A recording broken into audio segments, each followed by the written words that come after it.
আসসালামু আলাইকুম প্রিয় কৃষক ভাই ও বন্ধুরা, আপনারা যারা ফেব্রুয়ারি মাসে পার্পল কিং বেগুন চাষ করতে চান তাহলে তাদের ফলন নিয়ে চিন্তার কোনো কারণ নেই। এই জাতের বেগুন গাছ শক্ত হয়, ফল লম্বা, মোটা আর সুন্দর বেগুন রঙের হয়। ফেব্রুয়ারি লাগালে অনেক সুন্দর বাজারে দাম পাওয়া যায়। ফেব্রুয়ারি মাসে যারা গ্রিন শাহী পেঁপে চারা লাগাবেন বা চিন্তা করছেন তাদের ডিসিশন একদম সঠিক। কারণ ফেব্রুয়ারিতে লাগালে ফুল ঝরে না, ফল কাঁচা থেকে যায় না, বাজারে সব সময় চাহিদা থাকে। দাম একটু মাঝারি হলেও কিন্তু বিক্রি খুব দ্রুত হয়, হাট বাজার সবখানেই চলে। ঠিক রেড লেডি মূলত গ্রিন থেকে লাল রঙের পাকে, প্রথমে সবুজ পরে ধীরে ধীরে লাল হয়। ফেব্রুয়ারি মাসে লাগালে রোদ ভালো হয়, ঠিক সময়ে লাল রঙের ধরে, গাছে কাঁচা থেকে যায় না।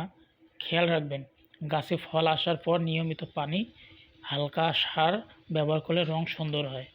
দাম গ্রিনের চেয়ে অনেক বেশি রেড লেডির।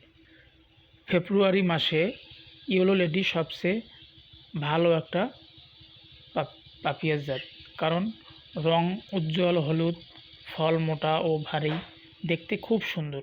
ফেব্রুয়ারিতে চাষ করলে অনেক ধরনের ফেসিলিটিস পাওয়া যায়, কারণ গরম বেশি হয় না, হলুদ রং ঠিকভাবে আসে, ফল ঝরে পড়ে না। একটু যত্ন বেশি লাগে ঠিক, কিন্তু যদি আপনারা পানি জমতে দেবেন না, বেশি গরম হলে ছায়া দিলে ভালো হয়। দাম তিনটার মধ্যে সবচেয়ে বেশি এই ইয়েলো লেডির। তাই আপনারা দ্রুত যোগাযোগ করুন একে একগুণ নার্সারিতে। এখন আমাদের হিউজ পরিমাণ অ্যাভেলেবল আছে চারাগুলো, দ্রুত বুকিং দিয়ে রাখুন। এবং ভিডিওটা যদি আপনার ভালো লেগে থাকে, লাইক, কমেন্ট অ্যান্ড সাবস্ক্রাইব করতে ভুলবেন না। ধন্যবাদ।